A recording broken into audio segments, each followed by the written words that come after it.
Keajaiban Al-Quran menceritakan Haman, seorang pekerja bangunan di zaman Fir'aun. Tahukah kamu nama Haman disebutkan dalam Bible dan Al-Quran? Hanya saja mempunyai cerita yang berbeda. Dalam Bible diceritakan bahwa Haman adalah asisten Raja Persia yang hidup ratusan tahun setelah Nabi Musa. Sedangkan dalam Al-Quran, Haman diceritakan sebagai seorang pekerja bangunan yang hidup di zaman Nabi Musa dan Fir'aun. Perbedaan ini menjadi bahan kritik dan ejekan yang dilontarkan oleh para orientalis selama berabad-abad. Abraham Geiger, seorang rabi Yahudi dari Jerman, menuduh bahwa Nabi Muhammad mengambil cerita Yahudi dan mencampur adukan cerita Haman dari kisah Persia ke kisah Musa. Lalu, William Muir, seorang orientalis Skotlandia yang menulis buku The Life of Muhammad tahun 1858, dia menyebut bahwa Haman dalam Al-Quran adalah kesalahan besar, karena menurutnya seharusnya Haman itu dari Persia, bukan Mesir. Fakta menariknya, penemuan modern justru membungkam semua tuduhan itu. Setelah cara memecah hieroglif Mesir kuno berhasil dipecahkan oleh Jean van Croix Champollion dari Prancis, para ahli menemukan bukti-bukti menarik. Ilmuwan asal Jerman Hermann Ranke menemukan sebuah hieroglif dengan transliterasi fonetik yang dibaca Haman dan teridentifikasi sebagai seorang yang berkaitan dengan pekerjaan bangunan untuk kuil Dewa Amun. Temuan ini disorot oleh Dr. Maurice Bucaille dalam bukunya The Bible, The Quran and Science, yang berhasil menginterpretasikan sebuah hieroglif. Dua orang sedang berdoa agar Tuhan memberkati pengawas tukang batu untuk Dewa Amun yang bernama Haman. Sekarang mari kita lihat Al-Quran pada surat Al-Qasas ayat 38. Allah sedang menceritakan Fir'aun, dan Fir'aun berkata, "Hai pembesar kaumku, aku tidak mengetahui Tuhan bagimu selain aku. Maka bakarlah untukku wahai Haman tanah liat, lalu buatkanlah untukku bangunan yang tinggi supaya aku dapat naik melihat Tuhan Musa." Dalam ayat ini, Fir'aun memerintahkan Haman untuk membakar tanah liat dan membangun sebuah bangunan tinggi. Bisa diartikan jika tokoh bernama Haman memang benar ada di zaman Fir'aun sebagai pekerja bangunan, dan ini sesuai dengan ilmu pengetahuan modern. Masya Allah, bagaimana mungkin Nabi Muhammad SAW yang buta huruf dan hidup 1400 tahun yang lalu bisa menyebutkan fakta sejarah yang baru terungkap ribuan tahun setelahnya?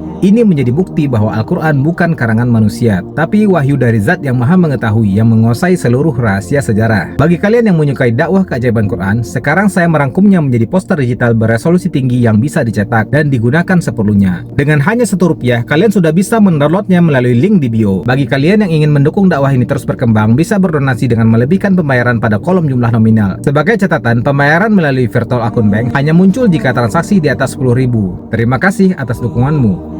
Jazakallah khair.